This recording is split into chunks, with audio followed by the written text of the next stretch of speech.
Hello అందరికీ welcome back to Anu KR blogs. నేను మీ అనురాధ. ఎంతో క్రిస్పీగా చేసుకునే మురుకుల రెసిపీని ఈరోజు నేను మీతో షేర్ చేసుకోబోతున్నాను. పండగకి ఎంతో సులభమైన పద్ధతిలో ఒకే పిండితో చాలా రకాల మురుకుల్ని ఎలా ప్రిపేర్ చేయాలో చూసేద్దాం. ముందుగా ఇక్కడ 3/4 కప్పు వరకు పుట్నాల పప్పుని తీసేసుకొని మనం మిక్సీ పట్టేసుకొని పక్కకు పెట్టుకోవాలి. ఇప్పుడు ఒక మిక్సింగ్ బౌల్ని తీసుకొని అందులోకి జల్లెడని పెట్టేసి 1 కప్పు వరకు బియ్యం పిండిని యాడ్ చేసుకుంటున్నాను. ఇది మిల్లులో పట్టించిన పిండి.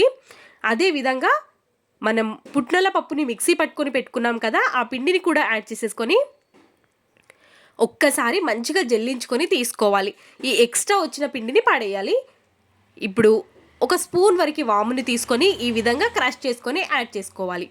ఇప్పుడు అదే స్పూన్తో 1 స్పూన్ వరకు పెప్పర్ పౌడర్ని యాడ్ చేసుకుంటున్నాను, మురుకులు అనేవి తెల్లగా రావడం కోసం. మీకు కావాలి అనుకుంటే కారాన్ని కూడా యాడ్ చేసుకోవచ్చు. రుచికి సరిపడ ఉప్పు, 1/2 టేబుల్ స్పూన్ వరకు పసుపు, 2 టేబుల్ స్పూన్స్ వరకు నువ్వుల్ని యాడ్ చేసేసుకొని మొత్తం ఒక్కసారి మిక్స్ అయ్యే విధంగా కలిపేసుకోవాలి. మొత్తం పిండిని ఖచ్చితంగా ఒకసారి ముందుగా కలిపేసుకోవాలి, లేదంటే మనం వాటర్ వేసిన తర్వాత మొత్తం కలవదు. కాబట్టి ఇప్పుడు మొత్తం కలిపేసుకున్న తర్వాత ఇందులోకి 2 స్పూన్ల వరకు ఆయిల్ని యాడ్ చేసుకోవాలి. వేడి ఆయిల్ని యాడ్ చేసుకోవాలి, లేదంటే బటర్ని కూడా యాడ్ చేసుకోవచ్చు. మనం బటర్ ఎక్కువగా యాడ్ చేసినట్టయితే ఆయిల్ ఎక్కువగా పీలుస్తుంది అని గుర్తుపెట్టుకోవాలి.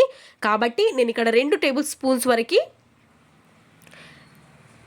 వేడి ఆయిల్ని యాడ్ చేసుకున్నాను. ఈ విధంగా ఉండాలి పిండి అనేది, మనకి చుట్టితే ముద్దలాగా ఉండాలి.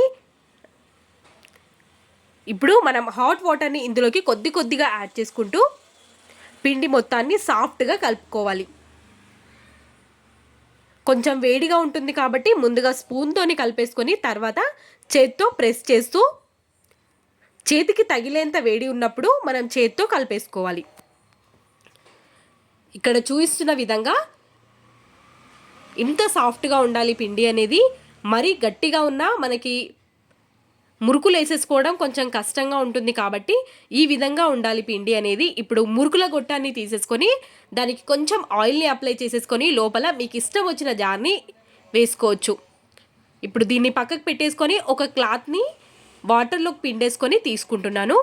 ఈ క్లాత్ పైకి మనకి ఇష్టం వచ్చిన షేప్లో వేసేసుకొని ఆయిల్లో డీప్ ఫ్రైకి పెట్టేసుకోవడమే. ఈ విధంగా రౌండ్గా చుట్టేసుకొని మనం ఒకేసారి ఒక 4-5 పెట్టేసుకోవాలి. పక్కకి ఆయిల్ వేడిగా అవుతూ ఉంటుంది. అప్పటిలోపు మనం 4-5 ఇక్కడ వేసేసుకుంటే డైరెక్ట్గా డీప్ ఫ్రై చేసేసుకోవడమే. చాలా ఈజీగా ఉంటుంది. ఆయిల్ ఇక్కడ వేడిగా రెడీగా ఉంది. మనం హై ఫ్లేమ్లో పెట్టుకొని చాలా వేడిగా చేసుకోవాలి. ఆయిల్ అనేది వేసేటప్పుడు లో ఫ్లేమ్లో పెట్టేసుకొని వీటన్నిటిని వేసుకున్న తర్వాత మీడియం టు లో ఫ్లేమ్లోనే వేయించుకోవాలి.